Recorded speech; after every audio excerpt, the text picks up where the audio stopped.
இன்றைய தேவ செய்தி 1 யோவான் 5ஆம் அதிகாரம் எடுத்துக்கொள்ளுங்க. 1 யோவான் 5ஆம் அதிகாரம் 7-8 வசனங்களை வாசிப்போம். 7 பரலோகத்தில் சாட்சியிடுகிறவர்கள் மூவர், பிதா, வார்த்தை, பரிசுத்த ஆவி என்பவர்களே இம்மூவரும் ஒன்றாயிருக்கிறார்கள். 8 பூலோகத்திலே சாட்சியிடுகிறவைகள் 3, ஆவி, ஐலம், இரத்தம் என்பவைகளே இம்மூன்றும் ஒருமைப்பட்டிருக்கிறது. இந்த தேவ செய்தியை தான் இன்றைக்கு சிந்தனைக்கு பரிசுத்த ஆவியானவர் கொடுத்திருக்கிறார். இந்த செய்தியை கேட்கும்போது துறந்த மனசோட கேளுங்க. பரிசுத்த ஆவியானவர் நம் அனைவரோட உள்ளத்திலும் இடைப்பட்டு சத்தியத்தை அறிந்து கொள்ளும் ஞானத்தை தருவார். இந்த செய்தி தலைப்பு என்னென்னா, கடவுள் யார்? இதுதான் தலைப்பு. உங்களுக்கு இவ்வளோ நாள் தெரியாதா அப்படின்னு ஒரு கேள்வி வரும் இல்லையா? எனக்கு பரிசுத்த ஆவியானவர் கொடுத்த விளக்கத்தை நாம் பகிர்ந்துக்கிறோம். ஆனால் கடவுள் யார் என்பதை கிறிஸ்தவ சமூகம் கடவுளை யார் என்று அறிவிக்கிறார்கள் என்றால் திருத்துவம் அப்படின்னு ஒரு வார்த்தையை பயன்படுத்துகிறாங்க. கடவுள் எப்படி இருக்காருனாக்கா திருத்துவமாக இருக்கிறாரு. என்ன அந்த திருத்துவம்? பிதா, குமாரன், பரிசுத்த ஆவி என்கிற திருத்துவமாக இருக்கிறாரு அப்படின்றாங்க. அப்படி ஒரு வசனம் பைபிளில் இல்லை. இது யாரோ சொல்லியிருக்காங்க. அந்த மாதிரி கடவுள் எனப்பட்டவர் பிதா, குமாரன், பரிசுத்த ஆவியாக இருக்கிறாரு அப்படின்னு. இன்னொரு கூட்டம் என்ன சொல்லுதுனாக்கா, இயேசுவானவரே கடவுள், அவர் தான் வானத்தையும் பூமியும் படைச்சாரு அப்படின்னு ஒரு கூட்டம் சொல்லுது. உண்மையில் இயேசுவானவர் கடவுளா அல்லது பிதாவானவர் கடவுளா என்கிற ஒரு தெளிவு நமக்கு வரணும் இல்லையா? இயேசுவே சொன்னார், சத்தியத்தை அறியுங்கள், அந்த சத்தியம் உங்களை விடுதலையாக்கும் இல்லையா? வழிபாட்டில் ரொம்ப விழிப்புணர்வாக இருக்கணும். பழைய ஏற்பாடு, புதிய ஏற்பாடு இதெல்லாம் எதுக்கு வந்ததுன்னா வழிபாட்டில் உள்ள கோளாறுகளால தான் வந்தது. ஆதி முதல் வேதம் என்ன சொல்லுதுன்னா, பிதாவானவர் சொல்கிறார், என் சத்தத்துக்கு செவி கொடுங்கள், என் கட்டளைக்கு கீழ்ப்படியுங்கள். இதுதான் ஆதி முதல்லேருந்து கொடுக்கப்பட்டிருக்கு. அந்த சத்தம் யாரோடது? அவருடைய நீதி யாரோடது? இதை புரிஞ்சுக்கிறது தான் இந்த வேதம் எழுதப்பட்டிருக்கு. இப்போ ஆதி முதல் சொல்லப்பட்டிருக்கிற அந்த நீதி சத்தம் இது யார்கிட்டேருந்து வருதுன்னா பிதாவிட்டேருந்து வருது. அப்போ பிதாங்கிற ஒரு கடவுளாக இருக்காரா அல்லது இயேசுன்ற ஒரு கடவுளாக இருக்கிறாரா? திருத்துவம்னா என்ன? அதை தான் இப்போ திருத்த போகிறோம் இல்லையா? திருத்துவம்னா 3 நிலைப்பாடுன்னு சொல்கிறாங்க. திரு அப்படின்னா 3ன்னு அர்த்தம் இல்லை, திருன்னா மரியாதைன்னு அர்த்தம். திரி அப்படின்னா ஆங்கிலத்தில் 3ன்னு அர்த்தம் இல்லையா? திரி காடா இல்லை திரி துவமா? பாதி தமிழ் பாதி ஆங்கிலமாக இருக்குது இல்லையா? திரினா 3, துவம்னாக்கா ஏக்கம்னு அர்த்தம். அப்போ 3 ஏக்கங்களாக இருக்குதா? தெரியல இல்லையா? ஆனால் வேதம் சொல்லுது கடவுள் ஒருவரே. எப்படி? கடவுள் எனப்பட்டவர் அவர் ஒருவராக தான் இருக்கிறாரு. அப்புறம் தேவனை ஒருவனும் ஒரு காலும் கண்டதே இல்லை. வேதம் தெளிவாக சொல்லுது, நிறைய இடங்களில் சொல்லுது. பழைய ஏற்பாட்டிலையும் சொல்லுது, புதிய ஏற்பாட்டிலையும் சொல்லுது. தேவனை ஒருவனும் ஒரு காலும் கண்டதில்லை. அப்படி இருக்க இயேசு கிறிஸ்துவை கடவுள் என்று அழைக்கிறார்களே, அதை அவர் ஒத்துக்கிட்டாரா? அல்லது இயேசுவானவரே நான் தான் கடவுள், வானத்தையும் பூமியும் படைத்தேன், என்னை விசுவாசிங்க, நான் தான் உங்களுக்கு கடவுளாக இருக்கிறேன் அப்படின்னு எங்கன்னா வாக்குத்தத்தம் கொடுத்தாரா? வேதம் முழுக்க படித்து பார்த்தா ஒரு இடத்துலையும் இயேசு தன்னை கடவுள்னு சொல்லவே இல்லை. அவரை கடவுள்னு சொல்ல வந்தவங்களுக்கு அவர் புத்தி புகட்டுறாரு, நான் கடவுள் அல்ல அப்படின்னு. ஒரு கூட்டம் இயேசுநாதர்கிட்ட வருது, கர்த்தாவே உம்முடைய நாமத்தினால நாங்கள் நோய்களை விரட்டினோம், கர்த்தாவே உம்முடைய நாமத்தில் பேய்களை விரட்டணும், பிசாசுகளை விரட்டணும் அப்படின்னு ஒரு கூட்டம் வருது. அதுக்கு கிறிஸ்து என்ன சொன்னார்னா, அட அக்கிரம செய்கைக்காரர்களை என்னை விட்டு அகன்று போங்கள்னார். அவங்க என்ன சொன்னாங்க? கர்த்தாவே உன் நாமத்தில் தான் நாங்கள் பிசாசுகளை விரட்டணும் அப்படின்னு. அவர் சொல்கிறார், அப்படி நடக்கக்கூடாது, அப்படி நடந்திருக்க வாய்ப்பே இல்லை. ஏன்? பிதாவின் சித்தத்தின்படி செய்யுங்கன்னா உங்களை யார் என் நாமத்தில் செய்ய சொன்னது? என் நாமத்தில் செஞ்சிங்கன்னா அது நடந்திருக்காதே. ஏன்னா கிறிஸ்துவே அற்புத அடையாளங்கள்லாம் செய்யும் போதெல்லாம் பிதாவினுடைய நாமத்தில் தான் செஞ்சார். லாசரு வீடாக இருக்கட்டும், இந்த 12 வயசு பெண்ணாக இருக்கட்டும், நாயனூரில் ஒரு வாலிபனாக இருக்கட்டும், எங்கே போனாலும் பிதாவின் சித்தத்தின்படி தான் செய்கிறார். அவரே நிறைய இடத்துல சொல்கிறார். யோவான் சுவிசேஷம் முழுக்க படித்து பாருங்கள். என் பிதாவின் வார்த்தைக்கு நான் செவி கொடுத்து அவர் சொல்கிறத மட்டும்தான் செய்கிறேன், அவருடைய சத்தத்தை மீறி நான் வேறு எதுவும் செய்கிறதில்ல, அவ்வளோ தெளிவாக சொல்கிறார். அப்போ அவர் தன்னை எங்கேயுமே கடவுள்னு அவர் முன்னிறுத்தவே இல்லை, அப்படி சொல்லவே இல்லை. அப்போ இதெல்லாம் எப்படி வந்திருக்கோம்? இதெல்லாம் பக்தியில் உணர்ச்சி வசப்பட்டு சொல்கிறது தான். இப்போ நம்ம நாட்டில் நிறைய ஆன்மீக தலைவர்களாக இருக்காங்க. அவங்க நல்ல கருத்துக்களை சொல்லிட்டு போயிருப்பாங்க. அந்த கருத்துக்களை செயல்பாட்டில் கொண்டு வராமல், வாழ்க்கையாக நடைமுறையாக கொண்டு வராமல், சொல்லி கொடுத்தவரை கடவுளாக மாற்றிடுவாங்க. இப்போ அப்படி தானே நிறைய சாமிகளெல்லாம் கடவுளாக மாற்றி விட்டாங்க.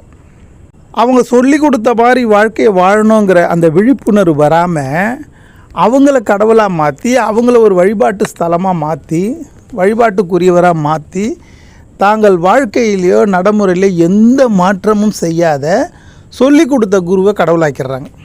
அது மாதிரி தான் இந்த லிஸ்ட்டில் இயேசுவும் வந்துட்டார். இதை செய்கிறவங்க யாருன்னா கிறிஸ்தவ பாதிரியார்கள், பாஸ்டர்கள், இவர்களே தவறாக போதிச்சிடுறாங்க.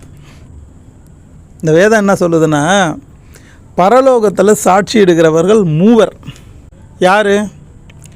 பிதா, வார்த்தை, பரிசுத்த ஆவி என்ற மூன்று. இம்மூன்றும் ஒன்றாக இருக்கிறது. 3 நிலைப்பாடுகளை காட்டுறதுனால இது திருத்துவம் அப்படின்னாங்க. நாம் அதை திருத்துவோம். இது எங்கெங்கெல்லாம் அறியாமை பிழைகள் இருக்கோ அதெல்லாம் நம்ம திருத்துவோம். 3 நிலைகளை காட்டின உடனே அதோடு நின்றுட்டாங்க. அதுக்கு அடுத்த வசனம் என்ன சொல்லுது? இம்மூன்றும் ஒன்றாக இருக்கிறது. இதை சொல்ல தவறிட்டாங்க. இது மூன்றும் ஒன்றாக இருக்குதா, தனித்தனியாக இருக்குதா? இது மூன்றும் ஒன்றாக இருக்கிறது. சரி, இந்த 3 நிலைகள்னால் என்ன? இதை கொஞ்சம் விரிவாக நம்ம தெரிஞ்சுக்குவோம். பிதா அப்படின்னா என்ன? பிதான்னா வித்து உடையவர் இல்லையா? ஒரு தகப்பன் பிள்ளைகளை பெறுறாருன்னா வித்து அவரிடத்துலேருந்து வரதுனால, அவர் மூலமாக இந்த பிறப்பு வந்ததுனால அவரை பிதா என்று அழைக்கிறார்கள் இல்லையா? தாயாகப்பட்ட உடம்பு கொடுத்தாலும் அந்த உடம்புக்கு மூலக்கருவாக இருக்கிற வித்து கொடுக்கறது தகப்பன். அதுபோல் இந்த பூமியில் உள்ள அனைத்து படைப்புகளும் பாருங்கள், பூமி மட்டும் இல்லை, இந்த பிரபஞ்சத்தையே பாருங்கள். இதில் ஒரு விஷயம் நடந்திருக்கு இல்லையா? நம்ம பார்க்குற எல்லாமே ஒரு பொருட்களாக இருக்குது இல்லையா? அசையுது, அசையாமல் இருக்குது. ஊரும் பிராணிகள், நடமாட ஜீவ ஜந்துக்கள், கடல்வாழ் ஜீவங்கள், இதெல்லாம் ஒரு உயிரினங்கள் நடக்குது இல்லையா? அது ஒரு உடலோடும் சத்தத்தோடும் உயிரோடு இருக்குது இல்லையா? இதெல்லாம் உருவாகிறதுக்கான மூலப்பொருள் எங்கேருந்து வந்தது? மூல வித்து யார் கொடுத்தது? அதை தான் பிதான்னு சொல்லப்படுது. பிதா என்றால் இந்த எல்லா பொருட்களுக்குமான ஒரு அடிப்படை உடல் அமைப்புன்னு இருக்கிற ஒரு காட்சியாக நம்ம பார்க்குறோம் இல்லையா? அதுக்கு பேர் பிதா. அதுதான் பிதா. அந்த பிதா எப்படி இருந்ததுன்னா அமைதியாக இருந்தது. ஒன்றுமே இல்லாத காலத்தில் அமைதியாக இருந்தது. ஆதியாகமும் 1ஆம் அதிகாரமே முதல் அதிகாரம் சொல்லுது, ஆதியிலே தேவன் வானத்தையும் பூமியும் படைத்தார். ஏன் படைத்தார்னா அது ஒழுங்கின்மையும் வெறுமையாக இருந்தது. முதல்ல இந்த படைப்புக்கள்லாம் இல்லாமல் வெறுமையாக இருந்தது. அந்த வெறுமையாக இருந்தது தான் பிதா அப்படின்னு சொல்லப்படுது. அந்த வெறுமையாக இருந்த பிதா அமைதியாக இருந்து ஒன்றுமே இல்லாததுலேருந்து ஒன்றை உருவாக்குனார். அமைதியிலேருந்து ஒரு அழுத்தம் உண்டாகி அந்த அழுத்தத்திலேருந்து மிகப்பெரிய ஒரு வெடிப்பு உண்டாச்சுன்னு சயின்ஸ் சொல்லுது. அந்த வெடிப்பு மூலமாக சிதறிய அணுக்கதிர்கள்லாம் சிதறிய மாசி தூசியெல்லாம் ஒன்று சேர்ந்து அது உருண்டையாகி கிரகங்கள் உண்டாச்சு. அது மாதிரி நாம் வசிக்கிற இந்த கிரகத்துக்கு பால் மண்டலம்னு பேர். சூரியனை மையப்படுத்தி 9 கிரகங்கள் சுற்றி வருது. இதுபோல் லட்சக்கணக்கான பால் மண்டலங்கள் இப்பிரபஞ்சத்தில் உள்ளது என்று சயின்ஸ் சொல்லுது. இந்த வான விரிவு நாள்தோறும் வளர்ந்து கொண்டே இருக்குதான். அப்போ இதையெல்லாம் உருவாக்கினார் இல்லையா? இது எல்லாவற்றுக்கும் ஒரு பொருள் வடிவம் வந்து இருக்கு இல்லையா? கிரக அமைப்போ அந்த கிரகங்களில் உள்ள உயிரினங்களுக்கான உடல் அமைப்பு இருக்கு இல்லையா? இது எல்லாமே பிதாவினால் உருவானதுனால இந்த உடல் எல்லாமே பிதா தான். நல்லா விளங்கிக்குங்க. வேதம் இதை நிறைய இடத்துல சொல்லுது. நம்முடைய தேகமாகப்பட்டது நமக்கு சொந்தமானதில்லை, இது கடவுள் தங்குகிற ஆலயம் என்று எண்ணுங்கள் அப்படின்னு கொரிந்தியரில் பவுல் சொல்கிறார். இதையெல்லாம் சொல்லிட்டு தான் திருவிருந்தே கொடுக்குறார். அப்போ இந்த தேகமாகப்பட்டது கடவுள் தங்குகிற ஆலயம், இது அவருடைய வீடு அப்படின்னு சொல்லப்படுது. இது ஆதியாகமத்திலும் சொல்லப்பட்டிருக்கு. முதல் படைப்புகள் எல்லாம் படைச்சி எல்லாவற்றையும் முடித்த பிறகு இவைகள் நன்றாக உள்ளது என்று படைச்ச அந்த கடவுள் சொல்லிட்டு அவர் எவைகளை சிருஷ்டித்து உண்டு பண்ணினாரோ அவைகளுக்குள்ளவே ஓய்ந்திருக்கிறார் என்று வசனம் முடியுது. எவைகளை சிருஷ்டித்து உண்டு பண்ணினாரோ அவைகளுக்குள்ளவே ஓய்ந்திருக்கிறார் அப்படின்னு. அப்போ கடவுள் எல்லாவற்றிலையும் இருக்கிறாருங்க. துரும்புலையும் இருக்கிறாரு, பர்வதத்துலேயும் இருக்கிறாரு, பிரபஞ்சத்துலேயும் இருக்கிறார். எல்லாவற்றுக்குள்ளும் கடவுள் அவருடைய ஆற்றலை கொடுத்துருக்கிறார். அவர் ஆற்றலாக எல்லாவற்றிலையும் பரவி இருக்குது. அவருடைய கண்களுக்கு மறைவானது ஒன்றுமே கிடையாது. வேதம் சொல்லுது, பிதாவுக்கு முன்பாக நாம் வெளியரங்கமாகவும் நிர்வாணமாகவும் நிற்கிறோம், மறைவானது ஒன்றுமே இல்லை. அப்போது எல்லாவற்றுக்குள்ளும் கடவுள் இருக்கிறார். ஓர் அறிவுன்ற புல் பூண்டு புழுவாக இருந்தாலும் சரி, அதுக்குள்ளேயும் கடவுள் ஆற்றல் இருக்குது. அதுதான் அதை வளர்ச்சி அடை செய்கிறத அடுத்த பரிணாமத்துக்கு கொண்டு வருது. ஆறறிவு கொண்ட மனுஷன் சொல்கிற நமக்குள்ளேயும் அந்த கடவுள் ஆற்றல் தான் நம்மளை கடவுளை பற்றி தெரிஞ்சிக்க வைக்குது. இப்படி இந்த பிரபஞ்சத்தில் உள்ள எல்லாவற்றிலும் கடவுள் ஆற்றலை கொடுத்துருக்கிறார். அதனால தான் அந்தந்த பருவ காலத்தில் அதன் வேலையை சரியாக செய்யுது. நம்ம வாழற இந்த பால்மண்டலம் கூட பருவ காலத்தை, காற்று காலம், மழைக்காலம், குளிர்காலம், வெயில் காலம், இதெல்லாம் சரியாக அது இயங்கிறதுக்கு என்ன காரணம்? கடவுள் ஒரு நீதி அமைப்பை உருவாக்கி அவைகளுக்குள்ளே அவருடைய ஆற்றலை செலுத்துறதுனால அவருடைய சக்தி ஆற்றல் தான் இதை இயக்க செய்யுது இல்லையா? அப்போ எல்லாவற்றினுடைய படைப்புக்கும் பேஸ் அந்த உடல் அமைப்பு இருக்குது இல்லையா, மெட்டீரியலிசம், இதெல்லாம் கடவுள், இதுதான் பிதா. இந்த மெட்டீரியலிசத்தை தான் பிதான்னு சொல்லப்படுது. இந்த மெட்டீரியலிசம் உருவாக்கப்பட்ட பிறகு அது எப்படி இயங்கணும்னா அதுக்கு ஒரு உயிராற்றல் இருக்கணும் இல்லையா? இப்போ நாமளே உயிரோடு இருக்கிறதுனால தான் அசைகிறோம், ஓடுறோம், ஓடியாடுறோம், எல்லாமே நடக்குது. உயிர் இல்லைன்னா என்ன ஆகும்? அதை பிணம்னு சொல்கிறாங்க, டெட் பாடின்னு சொல்கிறாங்க இல்லையா? மெட்டீரியலிசம் உருவாயிடுச்சு. அந்த மெட்டீரியலிசத்தை இயக்கிற சக்தி கொடுக்கறதுனால அதுக்கு உயிர் கொடுத்தார். அந்த உயிர் பரிசுத்த ஆவின்னு பேர். அந்த பரிசுத்த ஆவி எப்படி உள்ளே கொடுத்தாருனாக்கா சப்தத்தினால கொடுத்தார். வெறும் உடல் மட்டும் இருந்து எந்த பயனும் இல்லை, அந்த உடலை இயக்குகிற உயிராற்றல். அப்போ எல்லா படைப்புகளுக்குள்ளும் அது அசையவும் நிற்கவும் பறக்கவும் ஓடவும் ஓடியாரவும் இருக்கிற அந்த உயிர் ஆற்றலுக்கு அது பரிசுத்த ஆவின் பேர்.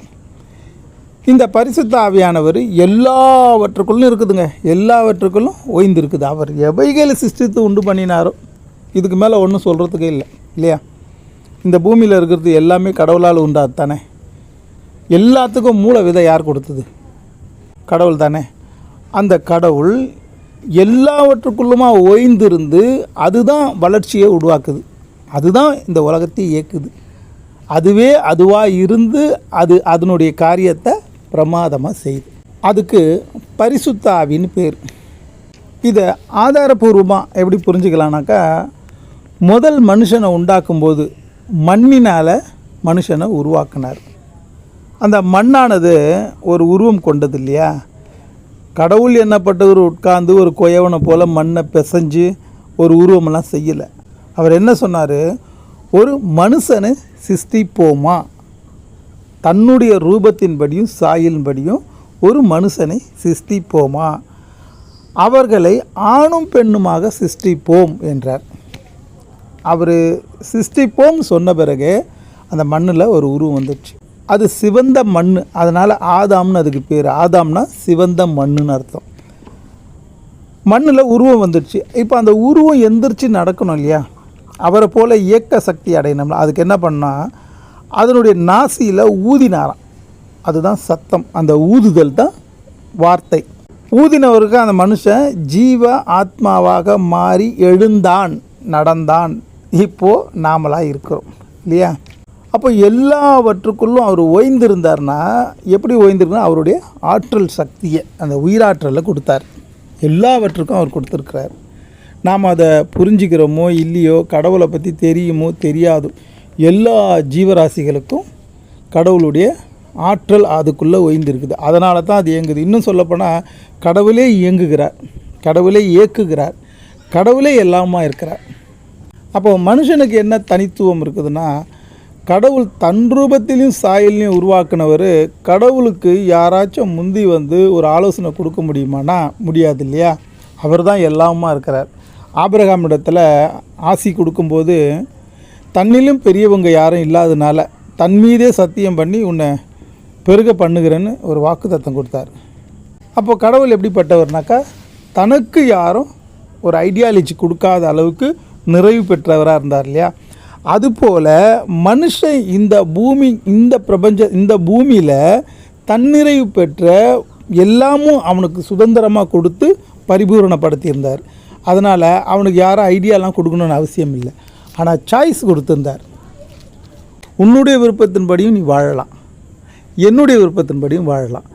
2 சாய்ஸ் இருக்குது. உன்னுடைய விருப்பத்தின்படி தவறு நடக்கும்போது அதில் மரணம் ஒன்று உண்டாகும். என்னுடைய விருப்பத்தின்படி வாழும்போது நான் இருக்கும் வரையில் நீயும் இருப்ப. இவ்வளோ தான் விஷயம். ஆனால் அந்த மனுஷனுக்கு மரணம் என்னன்னு தெரியாததுனால இது ஒரு அனுபவமாக இருக்குது. திரும்பவும் மரணம் இல்லா பெருவாழ்வு, நித்திய ஜீவன் வாழ்க்கை அந்த மனுஷனுக்கு கொடுக்கறதுக்கு தான் இந்த பைபிள் இவ்வளோ எழுதப்பட்டிருக்கு. பைபிளை அதை கொண்டு தான் வருது. எல்லோரும் நித்திய ஜீவனில் இருந்தோம்னாக்கா இவ்வளோ பெரிய புத்தகமோ, வாரம் சபைகளுக்கு போகிறதோ, கடவுளை பற்றி தெரிஞ்சுக்கவோ, கோயில் குளங்களோ, உபதேசங்களோ எதுவுமே தேவைப்பட்டிருக்காது. உண்மை தானே? முதல் மனுஷனுடைய சாய்ஸு அவனுடைய விருப்பத்தில் இருந்தனால கடவுள் அதை பற்றி வருத்தலாம் படலை. கடவுள் அதெல்லாம் கோச்சிக்கவே இல்லை.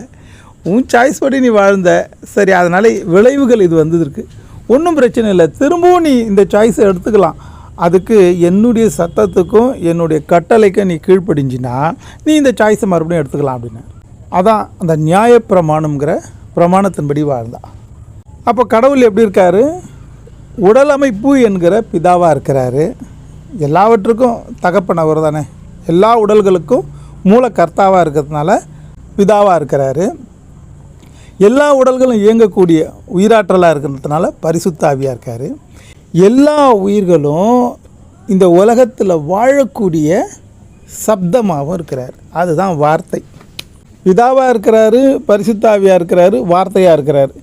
வார்த்தைனா என்ன? வார்த்தையாக இருக்கிறாருன்னா என்ன? வார்த்தைனா சப்தமாக இருக்கிறார், சவுண்டு. கடவுள் எப்படி இருக்கார்? சவுண்ட் அண்ட் லைட், வெளிச்சமாகவும் சப்தமாகவும் இருக்கிறார். எல்லாவற்றுக்குள்ளும் இருக்கிறார். சப்தம்னா என்ன? இப்போ நம்ம பேசுகிற மொழி இருக்கு இல்லையா, இது அடிப்படையில் சத்தம்தான். நான் பேசுகிற மொழி புரிஞ்சிருக்கிற உங்கள் எல்லாருங்களும் நீங்கள் கவனிக்கிறீங்க, நிதானிக்கிறீங்க இல்லையா? இந்த மொழி புரியாத பிற மொழி பேசுகிறவங்க, தெலுங்கோ, மலையாளமோ, கன்னடமோ, பெங்காலியோ, அது மட்டும் தெரிஞ்சவங்க இருந்திருந்தால் நான் பேசுகிறது அவங்களுக்கு வெறும் சத்தம்தான் இல்லையா? பவுல் கூட சொல்கிறான் பாருங்கள், அந்நிய பாஷை பேசுகிறது பெருசு இல்லை, பேசுனீங்கன்னா அதுக்கு விளக்கம் சொல்லணும், இல்லைன்னா அது வெறும் சத்தம்தான், வெங்கல சத்தம் மாதிரி தான். பார்க்குறவங்க ஏதோ பைத்தியக்காரன் கத்திட்டு இருக்கிறானுங்கன்னு நினச்சிப்பாங்க இல்லையா? இப்போ பேசுகிற அந்நிய பாஷைக்கெலாம் அர்த்தம் இருக்குது, கடவுளே கன்ஃபியூஸ் ஆகிடுவார். பேசுகிறவனுக்கே புரியாது, இது என்ன பேசணுன்னு அவனை கேட்டாலே தெரியாது, ஏதோ உலகத்தை தள்ளிட்டான். ஆனால் அந்நிய பாஷைங்கிறது அப்படி கிடையாது. இந்த உலகத்தில் உள்ள சவுண்டுக்கு புரியாதுன்னு ஒன்று கிடையவே கிடையாது. கடவுள் இடுற சப்தத்தை, கடவுள் நிறைய இடத்துல பாருங்கள், நான் பேசுகிற மொழியை நீங்கள் பேசுங்க அப்படின்லாம் சொல்லலை, என் சத்தத்துக்கு கீழ்ப்படினார் இல்லையா? என் சத்தத்துக்கு கீழ்ப்படி. அப்போ அந்த சத்தமானது நமக்கு வந்து சேரும்போது எப்படி இருக்குன்னா, நமக்கு புரியும் மொழியாக அது மாறுது. எல்லா உயிர்களுக்கும் கடவுளுடைய சத்தத்தின் டிக்ஷனரி இருக்குங்க. எல்லா உயிர்களுடைய அறிவுக்குள்ளேயும் கடவுள் சத்தம் என்னதென்று புரிந்து கொள்ளுகிற டிக்ஷனரி இருக்குது, விளக்கம் இருக்குது. அதனால தான் எல்லாமே கடவுள் சத்தத்துக்கு எதிர்பார்த்துட்ருக்கு, மனுஷங்க உள்பட. நாம் என்ன நினச்சிக்கிறோம், நம்மளை தவிர எந்த விலங்குகளுக்கும் இது புரியாது அப்படின்றோம். அப்படிலாம் கிடையாது. அப்போ அப்படி இருக்க அந்நிய பாஷை என்றால் என்ன? ஒருத்தர் பேசுகிற மொழி எனக்கு விளங்கலைன்னா எனக்கு அது அந்நிய பாஷை. அது வேறொருத்தருக்கு புரியுதுனாக்கா அது அவருடைய தாய்மொழியாக இருக்குது. அப்போது அந்நிய பாஷையில் பேசுகிறவங்க பல மொழிகளில் தான் பேசணுமே தவிர யாருக்கும் புரியாத ஒரு சத்தத்தை போட்டுக்கின்னு அமக்கலம் பண்ணக்கூடாது. இதை பவுல் விளக்கமாக சொல்லிட்டார், நான் சொல்லணும் கூட இல்லை. அப்போ இப்போ பேசுகிறதெல்லாம் எப்படி இருக்குது, அவங்க அறிவுக்கு நிதானிக்கட்டும். சரி, அப்போ அந்த சப்தம்ங்கிறது எல்லா உயிர்களுக்கும் புரியும்படியான சப்தம் தான் கடவுள் கொடுக்குறார். மனுஷங்களுக்கு தான் கடவுள் பாஷை புரியுதானா? இல்லை, எல்லா விலங்குகளுக்கும் புரியும். இன்னும் நம்ம என்ன நினச்சிக்கிறோம்னாக்கா, நம்ம மட்டும்தான் இந்த கம்யூனிகேஷன் வச்சுருக்கோம், இந்த மொழி கம்யூனிகேஷன் இருக்குது, மற்ற எந்த விலங்குகளுக்கும் அந்த மொழி கம்யூனிகேஷன் கிடையாது. அதனால் என்ன பண்ணிடுறோன்னா எல்லாம் வாயில்லா ஜீவன் அப்படி தானே சொல்கிறாங்க, கேள்விப்பட்டிருக்கல? நம்ம வீட்டில் வளர்க்குற செல்ல பிராணியாக இருக்கட்டும், இந்த பிரபஞ்சத்தில் இருக்கிற அத்தனை உயிரினங்கள் இருக்கட்டும், எல்லாமே வாயில்லா பிராணி. உண்மையிலே வாயில்லாத பிராணியாங்க அது? வாய் இருக்குதுல்ல அதுக்கு?